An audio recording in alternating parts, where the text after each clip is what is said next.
Capítulo 2 – Poder aeroespacial. Tópico 2.1 – A Guerra Aérea, contextualização histórica.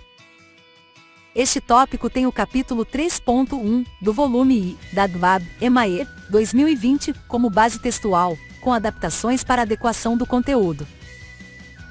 Historicamente foi um padre brasileiro, Bartolomeu de Gusmão, quem pela primeira vez acendeu um aeróstato utilizando ar quente, em 1709, como princípio de sustentação. Esse personagem abriu o caminho para o emprego militar no ambiente aeroespacial, cujo episódio inicial teria ocorrido em 1792, na Guerra Revolucionária Francesa. Daí em diante, mormente com o propósito de observação, e posteriormente, regulando o tiro da artilharia de campanha.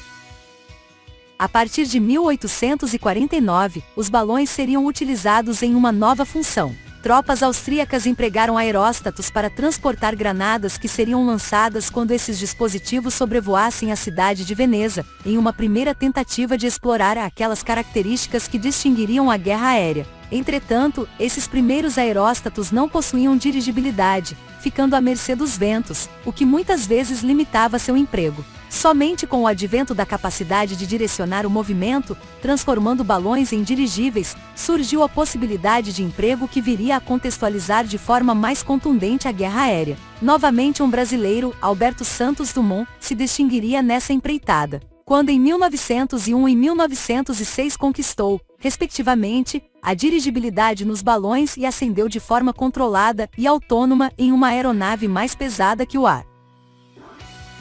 O episódio que marcou a introdução na guerra do conceito de aeronave desenvolvido por Santos Dumont foi a Guerra Ítalo-Turca, na Líbia, em 1911. Experiências semelhantes àquelas registradas pelos pilotos italianos nesse conflito foram conduzidas na Guerra dos Balcãs, de 1912 a 1913. Entretanto, pode-se considerar a Primeira Guerra Mundial como aquela que testemunhou uma guerra aérea de intensidade relevante. Nela, pôde-se observar praticamente todas as funções que hoje desempenham as aeronaves. Aperfeiçoaram-se as técnicas de observação a partir do ar. Surgidas com os balões e as aeronaves empregaram equipamento de fotografia para identificar concentrações de tropas, alvos, redutos de defesa e linhas de comunicação do oponente. Por fim, surgiram os primeiros combates aéreos, quando as aeronaves opostas se encontravam no ar.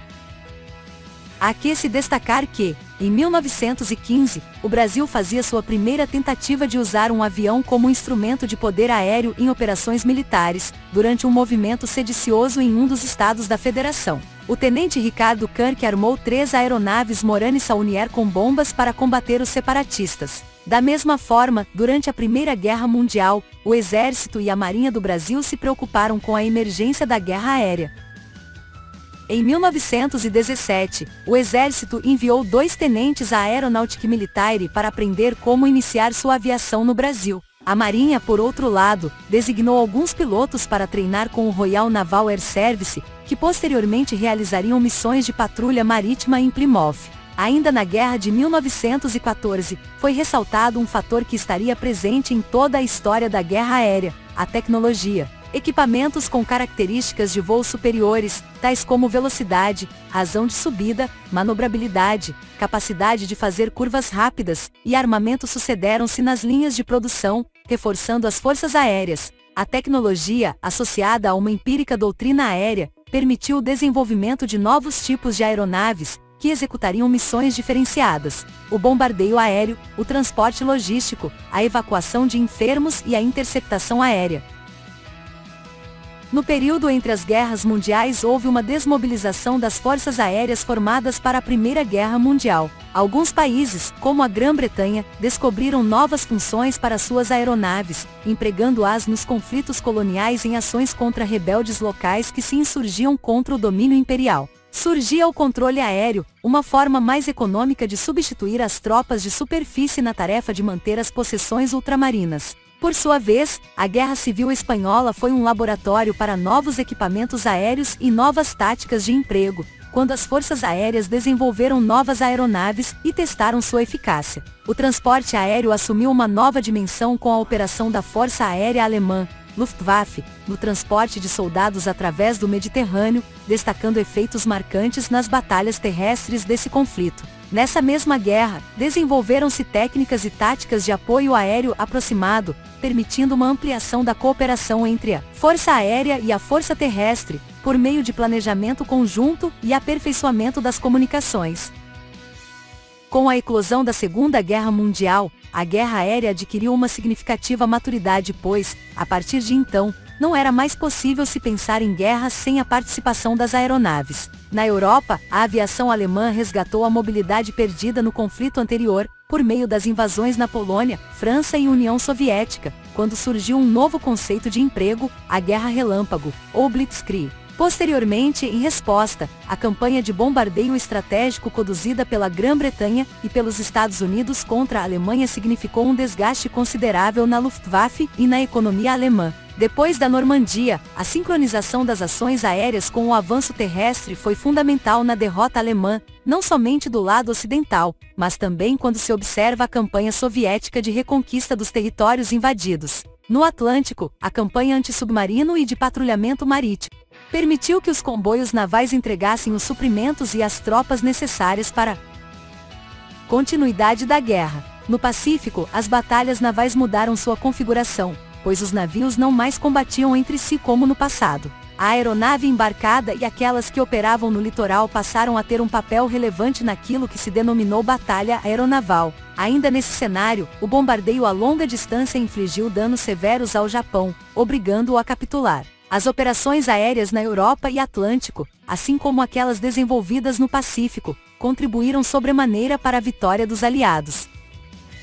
A participação do Brasil na guerra aérea desse conflito iniciou-se com a criação da FAB, em 1941. Esta não foi uma tarefa fácil, devido às diferenças de experiência, doutrina, equipamento, propósito, treinamento e logística, que caracterizaram a consolidação das aviações do Exército e da Marinha em uma força aérea independente. Em 1942, o Brasil decidiu se juntar ao esforço de guerra ao lado dos aliados, e em menos de 2 anos, a recém-criada FAB fora obrigada a lidar com a ameaça ao transporte marítimo no Atlântico Sul e enviar contingentes para a frente italiana. O batismo de fogo da FAB ocorreu em 3 contextos bem diferentes. Na participação do primeiro grupo de aviação de caça, o Sentapua, na atuação da primeira esquadrilha de ligação e observação, olho neles, e na caça aos submarinos italianos e alemães ao longo do litoral brasileiro conduzida pelas aeronaves de patrulha marítima. A partir da Segunda Guerra Mundial, a guerra aérea tornou-se uma realidade em todos os conflitos. As aeronaves assumiriam um papel de independência nos combates, mas também seriam integradas às operações de superfície, seja cooperando com o exército ou tripulando as embarcações nos navios aeródromo.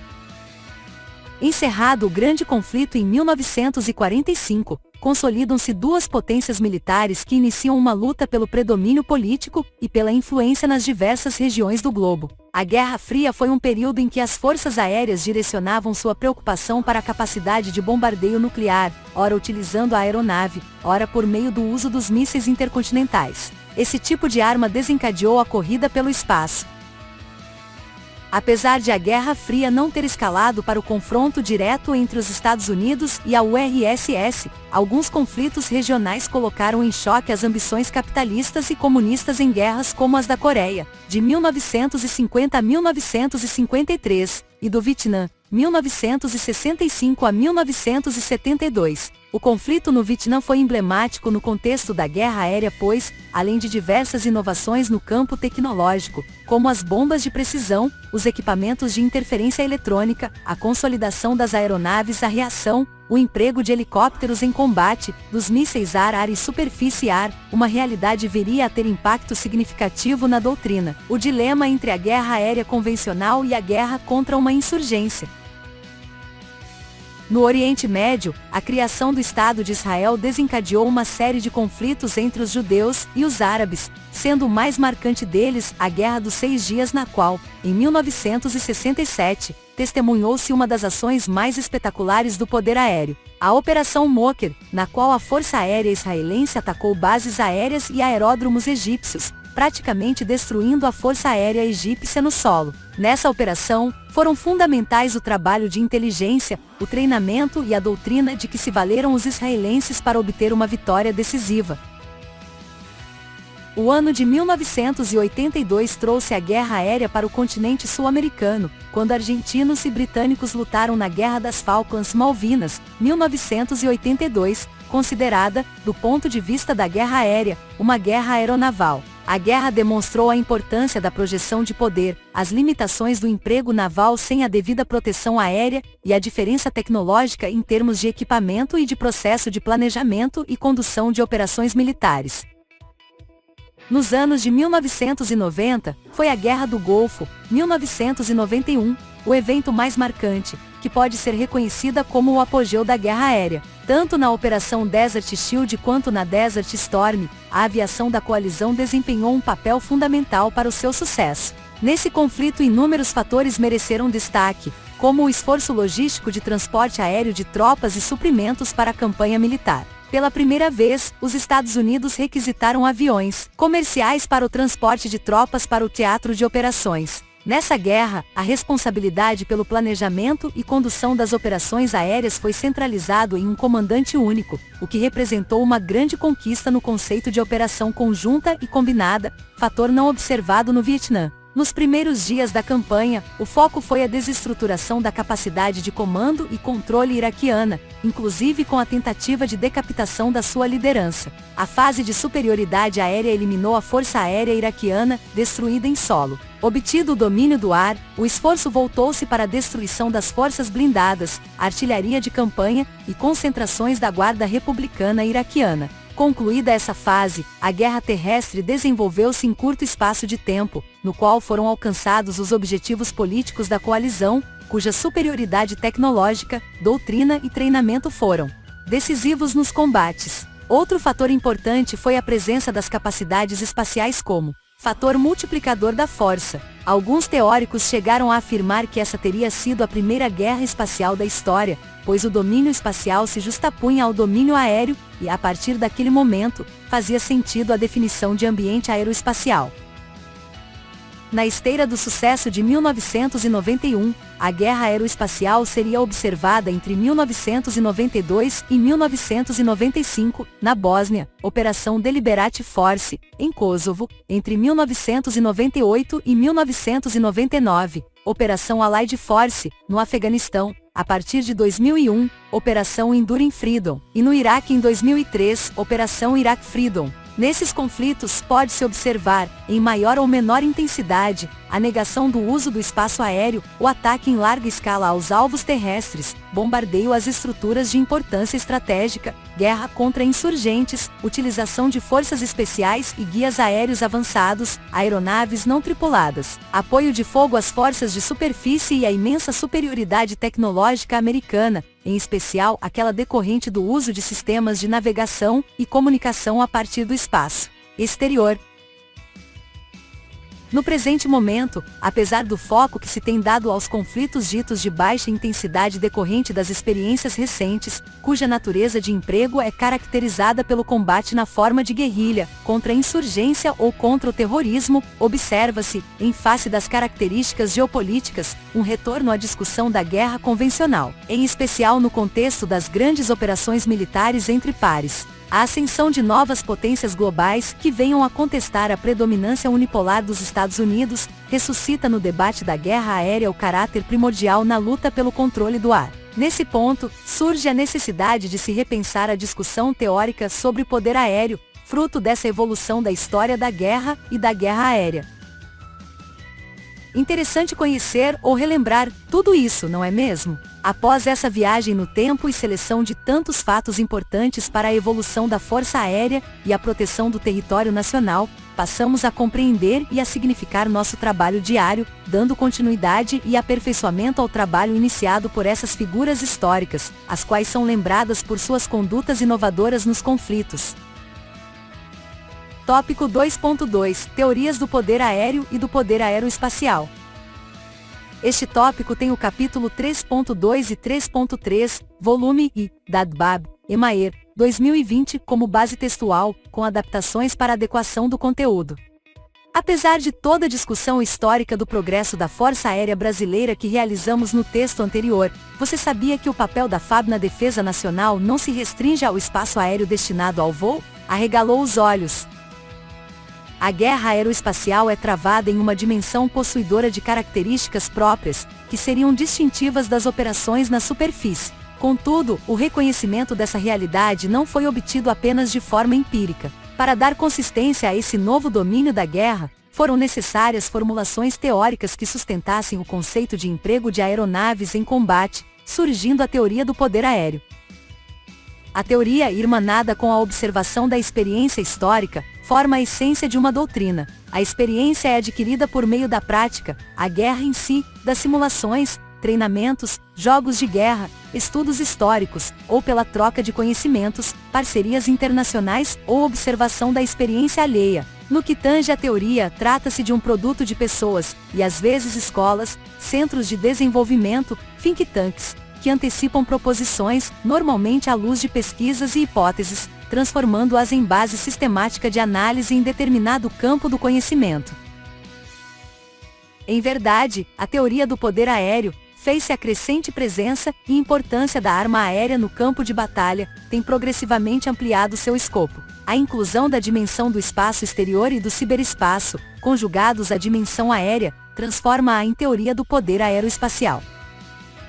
Sobre o tema, teorias subsidiárias identificam esse domínio de forma separada do contexto aéreo, em função de características físicas distintas, apesar de sua contiguidade, diferença entre aerodinâmica e astrodinâmica. Em verdade, as atuais aeronaves não têm condições de operar no espaço exterior, assim como satélites ou outros dispositivos similares. Apenas transitam pelos ares até atingirem seu ambiente de operação, comumente acima dos 100 km da superfície terrestre. Apesar dessas limitações tecnológicas, hoje não há mais como se conceber uma teoria de poder aeroespacial que não contemple o uso das potencialidades, telecomunicações, imagens, posicionamento geográfico, digitalização, etc., advindas do espaço exterior. Assim, faz sentido o entendimento contemporâneo de que a guerra no ar e no espaço não mais se restringe aos enfrentamentos entre aeronaves. O poder aeroespacial consiste na projeção da parcela do poder nacional que resulta da integração dos recursos de que a nação dispõe para a utilização do espaço aéreo e do espaço exterior, quer como instrumento de ação política e militar, quer como fator de desenvolvimento econômico e social, visando conquistar e manter os objetivos nacionais. Nota: os elementos que compõem o poder aeroespacial brasileiro serão detalhados em tópico específico. Tópico 2.3 – Princípios de guerra sob a ótica do poder aeroespacial. Este tópico tem o capítulo 3.5, volume I, da DBAB, EMAER, 2020, como base textual, com adaptações para adequação do conteúdo. Vamos conhecer sob quais princípios de guerra o poder aeroespacial atua? Elementarmente, os princípios de guerra foram desenvolvidos a partir de observações e análises de batalhas terrestres e, em alguns casos, para a batalha naval. Portanto, esses princípios devem ser adaptados à luz da guerra aérea e aeroespacial.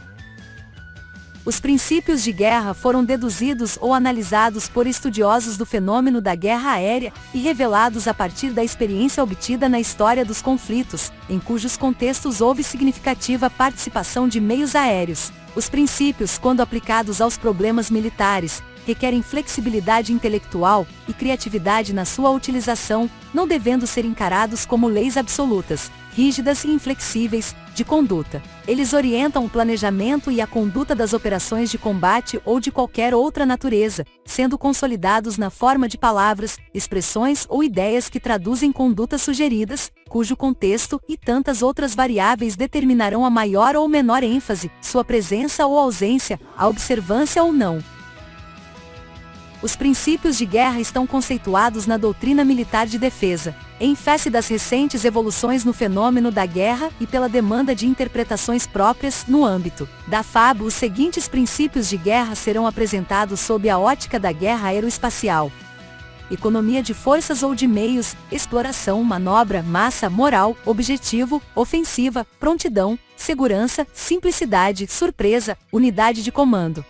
Apesar de se referirem a eventos da guerra aeroespacial, o cumprimento de ações em todo o espectro da guerra, paz, crise ou conflito armado, seja em exercícios, operações ou ações independentes, demanda a observância de princípios de guerra. Economia de forças ou de meios. Os meios aeroespaciais e de força aérea possuem alto valor agregado, crescente complexidade científico-tecnológica e demandam intensa capacitação para a operação das plataformas e sistemas de armas. Em face dessas condicionantes, a quantidade de meios disponíveis para emprego, tanto recursos materiais quanto humanos, exige que seu emprego seja realizado de forma judiciosa, voltado para a obtenção de efeitos mormente de caráter estratégico, aproveitando a oportunidade de se atingir o centro de gravidade. Dessa forma, o esforço prioritário da campanha deve preceder sobre a dispersão de meios que objetivem esforços secundários. Exploração. Aquele que planeja e conduz uma campanha aeroespacial, de qualquer natureza, deve estar consciente e ser perspicaz do potencial que um sucesso inicial pode trazer para a continuidade das ações. Haja vista a possibilidade de rapidamente mobilizar seus recursos e explorar a terceira dimensão sobre o teatro de operações, o poder aeroespacial pode proporcionar a todas as forças em combate aproveitamento de êxito inicial. Esse princípio está diretamente ligado à consciência situacional do comandante e à sua capacidade de comando centralizado. Manobra. No âmbito da guerra aeroespacial, a manobra está associada a duas perspectivas. A primeira delas compartilha a ideia de movimento, cujo espaço físico é a variável predominante. Para tanto, observa-se a capacidade intrínseca aos meios aeroespaciais de força aérea em se deslocar e se posicionar no espaço de batalha. Essa capacidade contribui sobremaneira com aspectos relacionados à liberdade de movimento, desdobramento, e gera opções de configuração da posição das forças na campanha militar. A segunda perspectiva do princípio da manobra está associada à variável tempo. Explorando a velocidade, principalmente busca-se colocar o inimigo em desvantagem quanto à sua capacidade de decisão, interferindo efetivamente em sua habilidade de comandar e controlar. Massa. Esse princípio, em decorrência da evolução tecnológica aeroespacial que ampliou sobremaneira a precisão no emprego de armamento, tem sofrido uma variação conceitual. A guerra aeroespacial tem demonstrado que a quantidade de meios, outrora um fator essencial nas operações aéreas, cede espaço à ideia de massa na obtenção de efeitos. Obviamente que é desejável ser superior ao inimigo em termos de quantidade, porém o conceito de massa, atualmente, não significa essencialmente maior número, tampouco maior concentração de meios em pontos decisivos. O princípio da massa, no âmbito da guerra aeroespacial moderna, está diretamente relacionado aos efeitos resultantes das ações de força aérea. Moral. O estado de ânimo ou a atitude mental das tripulações de combate é um fator decisivo para o sucesso da campanha aeroespacial. A história demonstra que forças aéreas motivadas e imbuídas do espírito de corpo podem obter sucessos significativos contra inimigos cujas aeronaves sejam de maior valor quantitativo e mesmo qualitativo. A manutenção do moral na guerra é alcançada por uma boa liderança, senso de disciplina consciente, preocupação com o bem-estar da tropa e uma clareza nos propósitos da missão. Importante também destacar o efeito positivo que as aeronaves obtêm sobre o moral das forças amigas que se sentem protegidas e negativo sobre as forças inimigas que se veem fustigadas pelas ações aéreas. Objetivo. Princípio mestre na guerra aeroespacial. O estabelecimento de objetivos de guerra provê foco para a atuação do poder aeroespacial. Preservadas as características de clareza e coerência, sempre com o foco prioritário de atuação de forma estratégica, a ideia-chave é a de perseverança no objetivo. Muitos são os exemplos históricos nos quais mudanças precipitadas no objetivo levaram ao fracasso. A questão que se impõe, portanto, é o julgamento criterioso, levando-se em conta todas as variáveis, da pertinência da manutenção do objetivo ou da necessidade de alterá-lo. Ofensiva. Os principais teóricos do poder aeroespacial consideram que esse é um princípio de especial atenção, igualando-o em importância ao princípio do objetivo. A ofensiva deve estar na gênese de toda campanha aeroespacial. Por meio da obtenção da iniciativa das ações, a ofensiva obriga o oponente a reagir, ao invés de agir. Assim, obtém-se uma vantagem valiosa sobre o ciclo de decisão do adversário, impondo-se o ritmo desejado. Prontidão. Outro princípio de elevada importância para o poder aeroespacial, a prontidão significa estar em condições de colocar em prática todas as capacidades demandadas em uma guerra aeroespacial. Dessa forma, demandam ações desde o tempo de paz, que exigem planejamento e treinamento, de forma que não haja solução de continuidade nos momentos de conflito. Na campanha aeroespacial em si, a prontidão se revela na forma de atendimento premente às demandas dos níveis operacional e estratégico, essencialmente voltadas ao cumprimento de objetivos das fases da campanha conjunta. Segurança. Consiste na preservação da capacidade de combate do poder aeroespacial. Envolve medidas que reduzam vulnerabilidades, assegurem a disponibilidade dos meios aeroespaciais, mantenham a habilidade em exercer as funções de comando e controle, e em última instância, conservem o potencial de infligir efeitos estratégicos e nos centros de gravidade do adversário. Simplicidade. No âmbito da guerra aeroespacial, a simplicidade observa-se na forma como se planejam as ações de força aérea, na conjugação dos meios em determinado cenário tático, na elaboração de um plano de campanha aeroespacial e nas decisões tomadas ao longo da condução dessa campanha. A simplicidade está associada à plena compreensão dos objetivos, à comunalidade de conceitos, à facilidade de coordenação das ações e à eficiência na obtenção de resultados. Surpresa. Esse princípio se revela por meio de ações que obtenham efeitos decisivos sobre o adversário, de forma inesperada, levando a uma paralisia, momentânea ou mais duradoura. Essa paralisia está associada inegavelmente à capacidade de reagir, por conseguinte, afeta o ciclo de decisão do oponente. A paralisia será estratégica quando a ação que explore a surpresa leve o inimigo a tornar-se incapaz, física ou mentalmente, de responder com alguma efetividade ao estímulo recebido. Na guerra aeroespacial, a exploração das características de velocidade, alcance e penetração dos meios aeroespaciais é fundamental para a obtenção da surpresa.